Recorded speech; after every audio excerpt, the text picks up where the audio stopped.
साल 2022 अपने अंतिम पड़ाव में है, लिहाजा न्यूज़ बाइस्कोप की टीम इस बात को जानने और समझने के लिए निकली है कि साल 2022 राजनीति के लिहाज से कैसा रहा।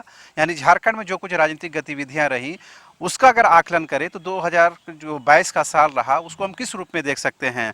कई जो बवंडर आए, कई तूफान आए राजनीतिक तौर पर, वो तूफान भले ही शांत हो गए हैं लेकिन उसके असरात आज भी जाहिर हो रहे हैं। लिहाजा हमारे साथ हमारे दो सहयोगी हैं जो पूरे साल इस राजनीतिक बवंडर को कवर करने के लिए यहाँ राजधानी रांची में और शहर के विभिन्न इलाकों में मौजूद रहे। इनसे हम जानने और समझने की कोशिश करेंगे कि विभिन्न पार्टियों में, खास करके कांग्रेस में, जेएमएम में, बीजेपी में, और सबसे अहम और ख़ास बात ये कि सीएमओ और राजभवन के बीच में जो टसल रहा, जो आमने सामने की बात रही, उसको लेकर क्या कुछ हुआ, और जब दिसंबर के आखिरी पड़ाव में हम लोग मौजूद हैं तो अभी क्या कुछ स्थिति है। लेकिन हम लोग जो बात करेंगे वो पूर्व पहले यानी जनवरी से अगर बात करें 2022 की, तब से लेकर दिसंबर तक की बात करेंगे और इस बात को समझने की कोशिश करेंगे कि राजनीतिक तौर पर 2023 में क्या इसका कुछ इम्पैक्ट पड़ेगा, 2024 के विधानसभा चुनाव में इसके कुछ असरात जाहिर होंगे। इन तमाम चीज़ों पर हम बातचीत करेंगे। आप हमारी बातों को सुनिए और समझिए कि किस तरह से राजनीतिक तौर पर झारखंड गतिविधियों से भरा रहा। सबसे पहले बात करते हैं, हमारे वरिष्ठ सहयोगी मदन है।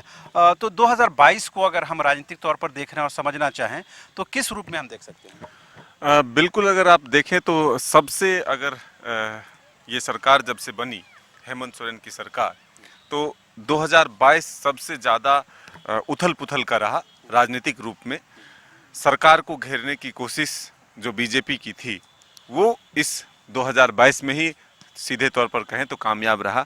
सबसे पहले जो पूर्व मुख्यमंत्री रघुवर दास थे, उन्होंने प्रेस क्लब में आकर के एक प्रेस कॉन्फ्रेंस किया था और उसके माध्यम से ही हेमंत सोरेन के पूरे परिवार और हेमंत सोरेन पर जो अवैध खनन का मामला था उसका आरोप लगाया था और इसके जांच के लिए राजभवन में एक ज्ञापन सौंपे गए थे और उसके बाद जो है चुनाव आयोग में भी भेजे गए थे। इस मामले की सुनवाई जैसे जैसे बढ़ती गई, राज्य में राजनीतिक तपिश भी उतनी ही बढ़ती गई। धीरे धीरे अगर आप देखें तो फिर राजभवन से चुनाव आयोग ने जैसे जैसे संज्ञान लिया, राजनीतिक तपिश और बढ़ती गई।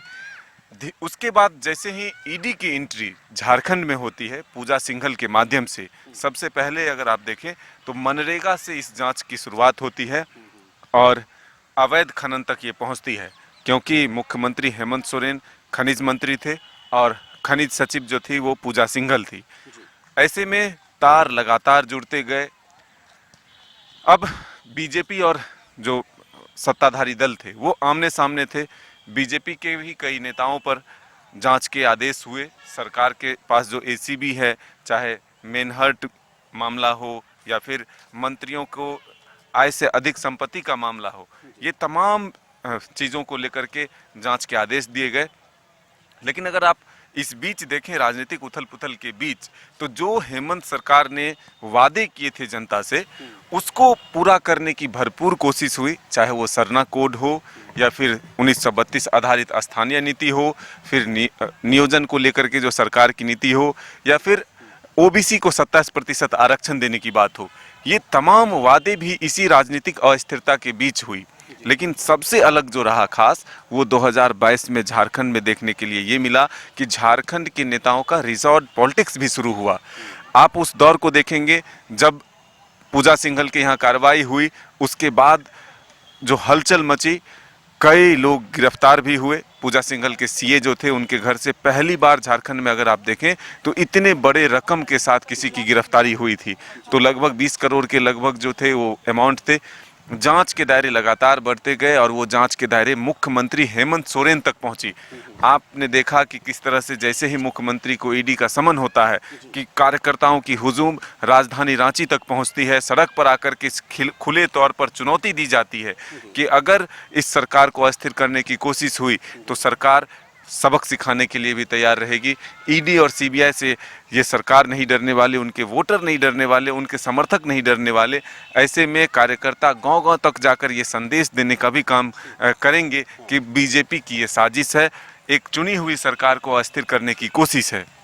और भी बातें करेंगे मदन से, चूंकि ये बहुत लंबी बात होगी, 12 महीनों का पूरा आकलन होगा, लिहाजा हमें थोड़ा सा समय भी चाहिए इसके लिए। इस बीच हम अपनी जो सहयोगी है करिश्मा, उससे बात करते हैं, चूंकि आमतौर पर ये जो करिश्मा है वो राजनीतिक तो चीज़ों पर नज़र रखती है, खास करके जो सत्ताधारी पार्टी कांग्रेस है उनकी गतिविधियों पर नज़र रखती है।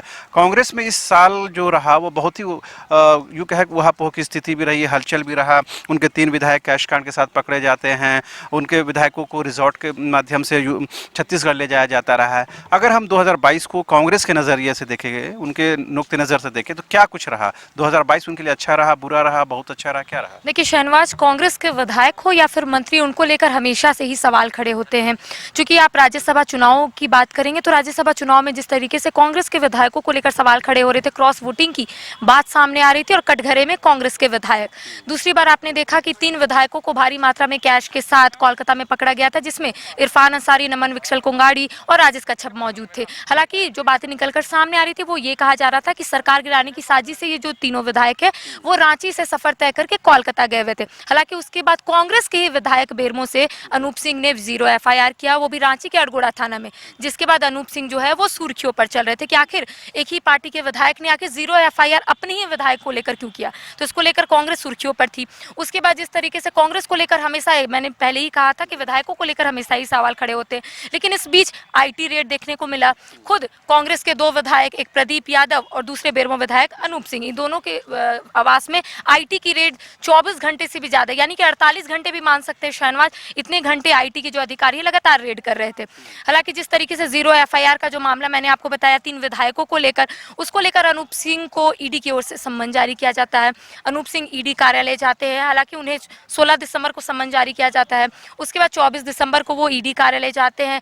लगभग 9.5 घंटे की पूछताछ के बाद जब खुद अनूप सिंह बाहर आते हैं, मीडिया से मुखातिब होते हैं, तब उन्होंने कई चीज़ों को बताया कि उन्हें पहली बार ऐसा मौका मिला कि वो ईडी कार्यालय घूमे। हालांकि उन्होंने एक बात, सबसे बड़ी बात कही कि जो भी सरकार गिराने की साजिश में मौजूद थे उन्हें भी अब ईडी की ओर से सम्मन जारी किया जाएगा। हालांकि ये डायरेक्टली इनडायरेक्टली सभी को पता है कि वो किसको इंडिकेट कर रहे हैं। तो कांग्रेस की बात करेंगे तो कांग्रेस हमेशा ही सवालों में घिरी रहती है। कांग्रेस के विधायकों को लेकर कई सवाल होते हैं। चाहे अगर सत्ता पक्ष की बात करेंगे तो सत्ता पक्ष के भी कटघरे में कभी कभी कांग्रेस आ जाते हैं, क्योंकि जब आपने देखा कि क्रॉस वोटिंग हुई तो खुद कांग्रेस के विधायकों ने क्रॉस वोटिंग की, इसको लेकर भी सत्ता पक्ष, चाहे हम लोग जेएमएम की बात कर लेंगे, जेएमएम भी अपनी आवाज को बुलंद कर रही थी। तो कह सकते हैं कि पूरा ये 2022 जो है वो कांग्रेस के तमाम विधायक और मंत्रियों के सवाल से ही घिरा रहा। इस पूरे साल में जो सबसे अहम जो मुद्दा रहा वो मुख्यमंत्री हेमंत सोरेन की विधायकी को लेकर के आशंका व्यक्त की जा रही थी कि इलेक्शन कमीशन ऑफ इंडिया ने एक पत्र भेजा है राजभवन को। उस पत्र में कहीं न कहीं मुख्यमंत्री हेमंत सोरेन की विधायकी को लेकर के खतरा जताया गया है। बार बार आग्रह करने के बाद भी राजभवन की तरफ से उस लिफाफे के अंदर क्या कंटेंट है, क्या कुछ लिखा गया है, उस इबारत को जाहिर नहीं किया गया। वो आज भी कहीं न कहीं पोशीदा है। ऐसे में कहीं न कहीं मुख्यमंत्री हेमंत सोरेन भी आज भी पशुपेश की हालत में है कि इलेक्शन कमीशन ऑफ इंडिया की तरफ से उनके मार्फत में क्या कुछ बातें कही गई हैं, राजभवन कब उस लिफाफे को खोलता है। लिहाजा 2022 में सबसे जो अहम मुद्दा रहा वो बंद लिफाफा आखिर कब खुलेगा। हम इस सवाल को अपने मदन से पूछते हैं, सहयोगी से। मदन, जो 2022 में अगर एक लिफाफा जो है, हम लोग कहते हैं कि एक लिफाफा सरकार नहीं खोल पा रही है या राजभवन खोलना नहीं चाहते हैं, तो इस लिफाफे को कब तक खोला जाएगा, कुछ इस बात की उम्मीद, भरोसा है? देखिए, अब गिनकर कुछ समय बचे हैं 2022 की, लेकिन अब नहीं लगता कि 2022 में वो लिफाफा खुलेगा। हालांकि वक्त की अगर बात करें तो दिन रात एक ऐसा लगता था कि कभी भी किसी भी वक्त वो लिफाफा खुल सकता है। सरकार भी पूरी तरह से स्थिर हो चुकी थी, कामकाज ठप हो चुका था। सीधे तौर पर राजभवन पर आरोप लगा था कि सरकार को अस्थिर करने की कोशिश, अधिकारियों को डराने की कोशिश, और सीधे तौर पर एक तरह से यह कहा जाए कि राज्य के सरकार के विकास काम को ठप करने की कोशिश हुई है। और ये हम नहीं बल्कि 11 विधायक एक साथ आकर के मुख्यमंत्री आवास में जब वो सिलसिला जारी था कि सुबह और शाम विधायकों की उपस्थिति होती थी, बातचीत होती थी और उसके बाद सभी अपने अपने घर जाते थे, तो उसी दौरान 11 विधायक एक साथ आकर के यह आरोप सीधे तौर पर राजभवन पर लगाया था कि राजभवन की मिली भगत से एक राजनीतिक षड्यंत्र रचा जा रहा है, जिससे इस सरकार को डराया तो जा ही रहा है, साथ ही सरकार जो है वो कामकाज सरकार के बाधित किए जा रहे हैं। तो अब तक वो लिफाफा नहीं खुला। दो से अधिक जो बयान है राज्यपाल के भी, वो भी काफ़ी सुर्खियों में रहा कि राज्यपाल ने एक बार कहा कि ये लिफाफा इस गोंद से सटा हुआ है कि वो खुलता ही नहीं है। फिर कई तरह की बातें उस पर रिएक्शन भी आए, सत्ता पक्ष और विपक्ष आमने सामने हुए। तो ये एटम बम की बात आई थी। राज्यपाल जब अपने गृह राज्य गए थे तो वहाँ पर उन्होंने मीडिया से बातचीत के दौरान कहा था कि झारखंड में पटाखे तो बैन है, लेकिन एटम बम कभी भी फट सकता है। तो ये चीज़ें झारखंड में इस 2022 का जो वर्ष रहा वो काफ़ी ऐतिहासिक रहने के लिए हम कह सकते हैं। जो घटना हुई, कई बार ऐसी खबरें आई कि मुख्यमंत्री की सदस्यता चली गई, कई बार ऐसी चीज़ें आ रही थी कि अब इलेक्शन कमीशन के दूसरा मंतव्य मांगा गया है। तो अब वो सारी चीज़ें अभी भी सस्पेंस है कि आखिर चुनाव आयोग का क्या फैसला रहा, वो लिफाफा में जो राजभवन तक पहुंचा वो कब खुलेगा। लेकिन 2022 अब लगभग खत्म हो चुका है, तो अब ये माना जा सकता है कि 2023 में झारखंड में किस तरह के राजनीतिक हालात रहने वाले हैं ये आने वाला वक्त बताएगा। लेकिन ईडी और इनकम टैक्स के छापे जो हैं वो लगातार जारी हैं। अगर आप हाल के दिनों में देखें तो कांग्रेस के 2 विधायकों के घर जिस तरह से छापेमारी हुई थी इनकम टैक्स की, फिर उसके बाद ईडी ने जिस तरह से कांग्रेस के विधायक अनूप सिंह को बुलाया, और अब जो बारी है वो 3 कांग्रेस के उन विधायकों की है जो सीधे तौर पर कैश के साथ गिरफ्तार हुए थे।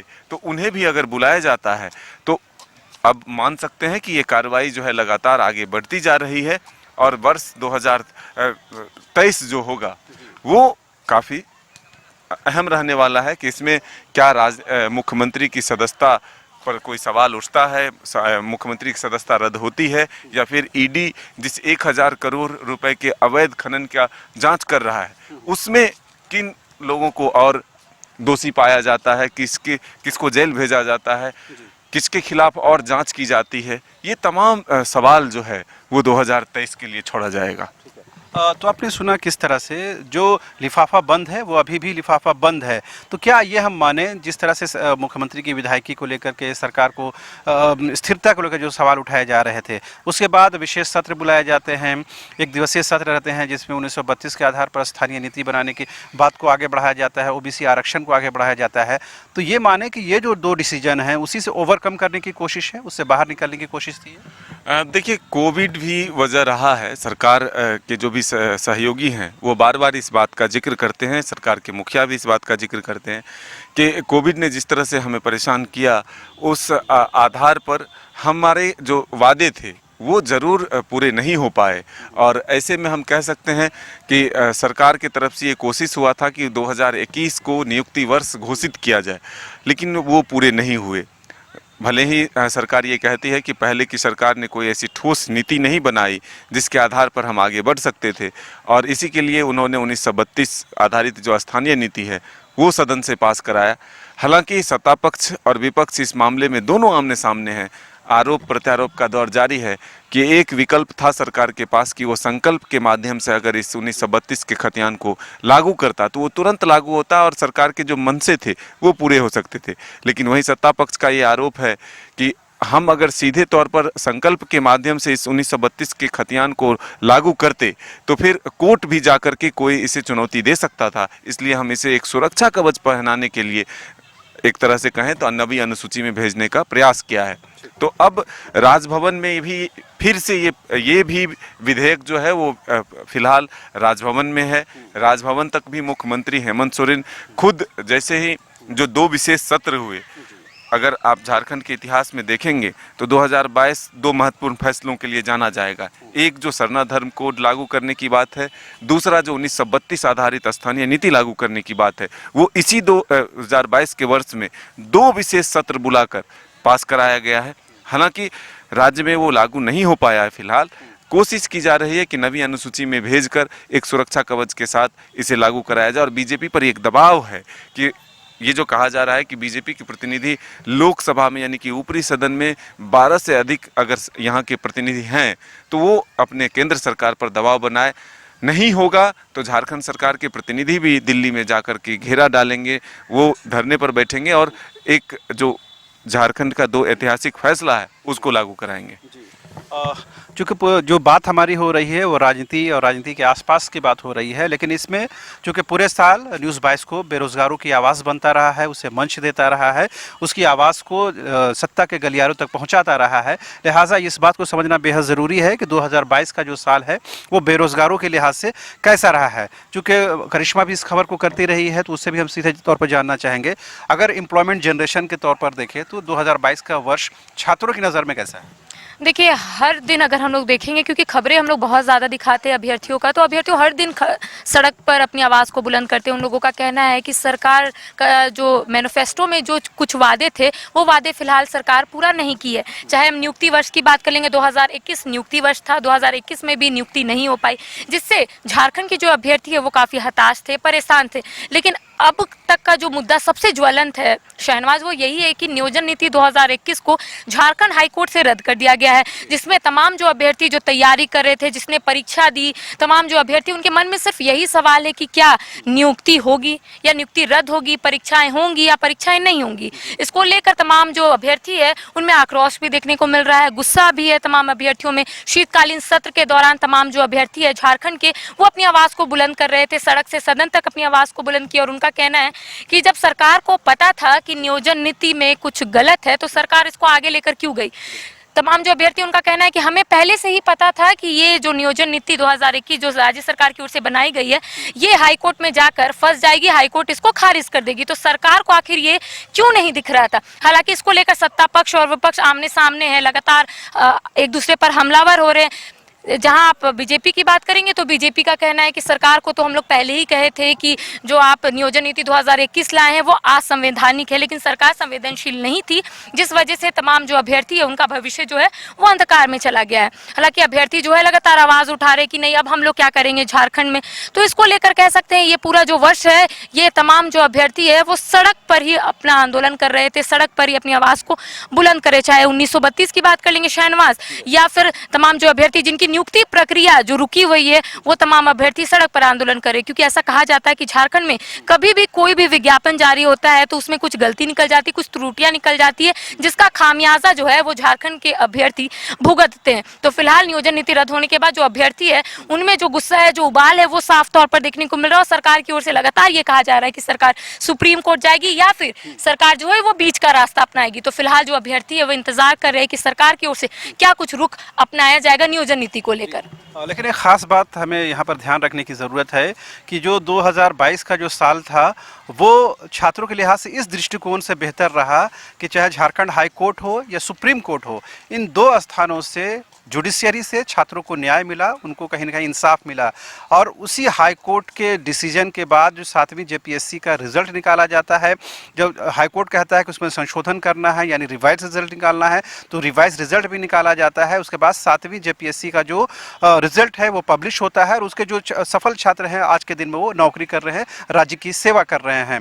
दूसरी जगह सुप्रीम कोर्ट की बात करें तो इसी सुप्रीम कोर्ट के माध्यम से सोनी कुमारी के मामले को, यानी 13 और 11 जिले का जो मामला था अनुसूचित और गैर अनुसूचित, उस नीति को रद्द कर दिया जाता है। उसके बाद जो पंचायत सचिव के अभ्यर्थी होते हैं या टीजीटी के जो शिक्षक होते हैं उनकी नियुक्ति का मार्ग जो है वो प्रशस्त होता है और तमाम जो लोग हैं अब अपनी बहाली का इंतज़ार कर रहे हैं। तो भले ही सरकार विज्ञापन लाती हो लेकिन उसका निराकरण कहीं ना कहीं कोर्ट के स्तर पर होता है और जो कुछ भी थोड़ी बहुत नौकरियां झारखंड में छात्रों को मिली हैं वो कोर्ट के इंटरफेरेंस के बाद ही मिली हैं। लिहाजा बहुत ज़्यादा यकीन जुडिशियरी पर छात्रों का बढ़ा है। अभी भी जो आंदोलन हो रहे हैं तमाम लोगों की निगाहें कहीं ना कहीं कोर्ट पर हैं, जुडिशियरी पर हैं। एक दो और विषय हैं उन पर भी बात कर लेते हैं।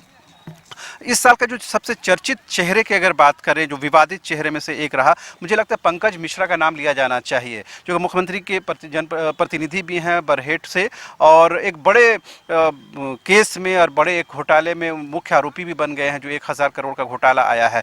तो पंकज मिश्रा को अगर हम सामने रखते हुए देखें तो सत्ता के लिए असमंजस की स्थिति रही उनके नाम की वजह से। हाँ बिल्कुल, देखिए पंकज मिश्रा पर आरोप लगे और उसके बाद उन्होंने जिस तरह से मीडिया में आकर के ईडी को एक तरह से खुली चुनौती भी दी थी कि मैं वेट कर रहा हूँ कि वो कब तक मुझे पूछताछ के लिए बुलाते हैं, तो वो वक्त अब बीत चुका और ईडी ने उन पर कार्रवाई की। मुख्य रूप से अब वो आरोपी भी बन चुके हैं और इसलिए पंकज मिश्रा मुख्य चेहरा बना कि मुख्यमंत्री के विधायक प्रतिनिधि थे बरहेट से, और सीधे तौर पर मुख्यमंत्री से जुड़ा हुआ ये मामला को लाया गया सामने। अब तो मुख्यमंत्री से भी पूछताछ हुई, तो इसलिए अब इसमें कोई पर्दा नहीं है, या फिर ये नहीं कहा जा सकता कि हाँ सीधे तौर पर जो है सिर्फ बातचीत है, बल्कि अब इसमें उनको जोड़ करके ईडी ने उसी मामले में पूछताछ के लिए मुख्यमंत्री तक को भी बुलाया है। ठीक है। अगर हम ब्यूरोक्रेसी के तौर पर, अगर नौकरशाही के तौर पर देखें, तो सबसे जो नामचीन चेहरा रहा वो पूजा सिंघल का रहा, जो सरकार के बेहद नज़दीक रही, न सिर्फ इस सरकार में बल्कि पूर्ववर्ती सरकारों में भी। तो क्या पूजा सिंघल को किस रूप में देखें, अब ब्यूरोक्रेसी को और ब्यूरोक्रेट्स को किस रूप में देखें 2022 के नज़रिए से? देखिए, कई नाम अब जुड़ चुके हैं। पूजा सिंघल हो, फिर उनके सीए सुमन सिंह हो, या फिर प्रेम प्रकाश हो, ऐसे कई नाम जुड़े। कई लोगों पर के यहाँ पूछताछ हुई। विशाल चौधरी थे, तो कई व्यवसायियों को बुलाकर पूछताछ हुई, कई जिलों के डीएमओ से पूछताछ हुई। तो ये जांच का सिलसिला लगातार बढ़ता गया और करी वही जुड़ता गया। मतलब सीधे एक तौर पर अगर आप कहें तो जो 1000 करोड़ के अवैध माइनिंग की बात है, उससे ही तार जुड़ता गया, और ये अनंत है। अभी इस जांच का एक तरह से आप कहें तो कोई खत्म नहीं हुआ है, सीमा दायरा बढ़ता जा रहा है। कौन इसके गिरफ्त में आएंगे फिलहाल ये कहना मुश्किल है, और किसका नाम और जुड़ जाएगा ये कहना फिलहाल। 2022 की कहानी खत्म हो रही है, लेकिन इस जांच का दायरा जो है वो खत्म नहीं हो रहा है। चूँकि कांग्रेस की हम बात कर रहे हैं, तो कांग्रेस में जो उनके प्रदेश अध्यक्ष हैं राजेश ठाकुर, पिछले दिनों ही, या यूँ कहें पिछले महीने ही, उनका जो 1 साल का कार्यकाल रहा वो पूरा रहा। तो क्या हम राजेश ठाकुर के नज़रिए से देखें तो 2022 का कार्यकाल उनके लिहाज से, कांग्रेस के लिहाज से सफल रहा, अगर कुछ विवादों को छोड़ दें तो? कुछ विवादों को छोड़ दे तो जरूर सफल रहा, क्योंकि लगातार जो राजेश ठाकुर है वो कांग्रेस को लेकर लगातार सुर्खियों पर रहते, या फिर कह सकते कांग्रेस की जितनी भी फैसले होते हैं उसको लेकर वो हमेशा आगे रहते हैं। तो लेकिन बीच में विवाद भी कुछ रहा। आपको भी पता होगा कि जिस तरीके से राजेश ठाकुर को लेकर कांग्रेस के ही कई लोग जो है अपनी आवाज़ को बुलंद कर रहे थे। उनका कहना है कि राजेश ठाकुर जो है सिर्फ अपने बारे में सोचते हैं, अपने लिए सोचते हैं, कार्यकर्ताओं के लिए नहीं सोचते हैं, जिसको लेकर कांग्रेस के कई जो कार्यकर्ता है, कई जो नेता, वो अपनी आवाज़ को बुलंद करे थे। और उनका कहना था कि जब तक कांग्रेस से राजेश ठाकुर नहीं निकलते तब तक कांग्रेस का भला नहीं हो पाएगा। लेकिन ये जग जाहिर है कि जिस तरीके से राजेश ठाकुर ने कार्य किया है, चाहे भारत जोड़ो यात्रा की बात कर लेंगे, हर एक जिले का वो भ्रमण किए, अपनी आवाज़ को बुलंद किए, कांग्रेस का क्या विज़न है, कांग्रेस क्या विज़न के साथ लोगों के समक्ष आना चाहती है, ये विज़न को लोगों के समक्ष रखे हैं, चाहे वो जिला स्तरीय हो या फिर पंचायत स्तरीय हो, तमाम चीज़ों को वो लोगों के समक्ष रखे। तो कहीं ना कहीं अब जहां कांग्रेस फिलहाल है, कह सकते हैं राजेश ठाकुर ने काफ़ी मेहनत की है उसको लेकर। चूँकि बीजेपी की बात हम लोग नहीं कर पाए हैं, तो उसकी भी बात करना बेहद ज़रूरी है कि 2022 में प्रमुख विपक्षी पार्टी के तौर पर बीजेपी ने किन विषयों को उठाया, सदन के अंदर हो, सदन के बाहर हो, सरकार को घेरने में कितना कामयाब रही, और जनहित के मुद्दों को लेकर कितना मुखर रही। क्या लगता है बीजेपी का क्या स्टैंड रहा 2022 का देखें तो? अगर मुख्य रूप से आप देखें तो कानून व्यवस्था पर सरकार को हमेशा बीजेपी ने घेरा है। ये सरना धर्म कोड जो था उसमें भी बीजेपी ने कुछ आपत्तियां दर्ज कराई थी, जो स्थानीय नीति बनी है, लेकिन बीच का रास्ता बीजेपी ढूंढती रही। अगर सीधे तौर पर कहें तो दोनों में विरोध नहीं किया, चाहे वो सरना धर्म कोड हो या फिर 1932 आधारित स्थानीय नीति हो, दोनों में बीजेपी ने अपनी मौन सहमति दी है। लेकिन कुछ संशोधन की बात जरूर रखा था। ये जरूर बीजेपी ने कहा कि ये जो कानून बन रहे हैं इससे राज्य के लोगों को भला नहीं होगा, क्योंकि ये कोर्ट में जाकर के रद्द होगा।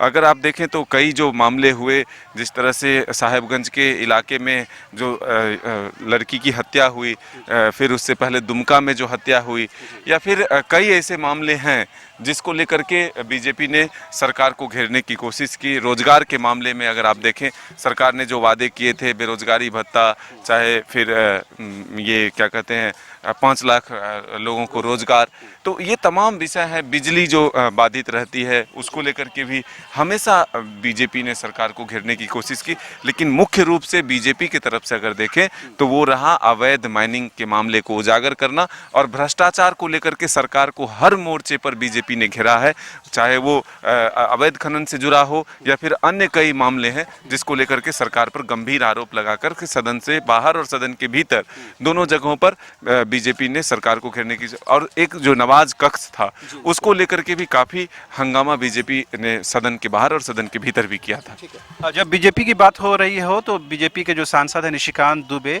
गोड्डा से सांसद हैं, उनका जिक्र ना हो तो कहीं ना कहीं नाइंसाफी हो जाएगी उनके लिए, चूंकि वो हमेशा ट्वीट बम ही चलाते हैं और उनके ट्वीट का तमाम लोग इंतजार करते हैं, चाहे सत्ता पक्ष के लोग हों विपक्ष के लोग हों। तो क्या माना जाए कि 2023 में उनका जो ट्वीट बम है वो और जारी रहेगा? बिल्कुल, देखिए बीजेपी की तरफ से एक अकेला व्यक्ति है निशिकांत दुबे, जो लगातार सरकार को हर मोर्चे पर, अगर आप और नेताओं को देखें तो गिने चुने मुद्दों पर वो सरकार का विरोध करते हैं, लेकिन वो निशिकांत दुबे ने अकेला मोर्चा खोला और सरकार को हर मोर्चे पर घेरा है। तो हम कह सकते हैं कि बीजेपी के जो संथाल का जो नेता एक तरह से कहें, निशिकांत दुबे उभर कर सामने आए हैं और वो जेएमएम के गढ़ को ध्वस्त करने की बात भी करते हैं कि अब जो है हम उस इलाके में जेएमएम को करारी शिकस्त देंगे। विकास का काम तो वो कहते हैं, दावे भी करते हैं कि हमने लगातार विकास किया और आगे भी करेंगे। कांग्रेस की बात हो गई, बीजेपी की बात हो रही, तो जो सत्ताधारी प्रमुख पार्टी है झारखंड मुक्ति मोर्चा, उसकी भी बात होना ज़रूरी है। वैसे पूरे साल देखा जाए तो बहुत बड़ी कुछ उथल पुथल वाली बात नहीं रही। कुछ एक दिनों में जो सीता सोरेन हैं, जेएमएम की विधायक हैं, और लोबिन हेम्ब्रम साहब हैं, इन दो विधायकों ने कहीं न कहीं जो सरकार पार्टी के कामकाज को लेकर सवाल उठाए, उनके नीतियों को लेकर सवाल उठाए, और जो वर्तमान नेतृत्व है वो उनको भी लेकर कहीं न कहीं सवाल उठाए हैं। बाद में कहीं न कहीं ये बातें ठंडे बस्ते में चली गई और कुल मिलाकर जो जेएमएम के अंदर सब कुछ सामान ही नजर आया। तो बहरहाल अब अपनी बात को हम समाप्त करते हैं और ये बताने की हम कोशिश कर रहे थे कि 2022 में जो कुछ रहा, उन तमाम जो महत्वपूर्ण चीज़ें थी उनको अपने दो साथियों के माध्यम से, दो सहयोगियों के माध्यम से आपके सामने पेश किया और ये बताने की कोशिश की कि किस तरह से हमारे दो सहयोगियों ने पूरे साल का लेखा जोखा आपके सामने पेश किया। हमारी कोशिश यही थी कि राजनीतिक तौर पर जो भी गतिविधियां हुई हैं, जो भी एक्टिविटीज़ रही हैं, उसको रिकॉल किया जाए ताकि साल के आखिरी दिनों में आप भी इसे देख सके और समझ सके। फिलहाल मुझे और हमारे दोनों सहयोगी यानी करिश्मा को और वेलकम टू चाचा मामा दंगल। हास्य अदाकार संजय मिश्रा से गुजारिश है कि वह अखाड़े में कूदे और फुलटूस को ट्रॉफी से नवाजे। लगता है समाधि ले ली। अरे बुला रहे हैं। अरे बोल रहे हैं कि बुलाना हो। टॉप टेक सीमेंट, जो जोड़े तो छोड़े नहीं, मजबूती ही हमारी पहचान।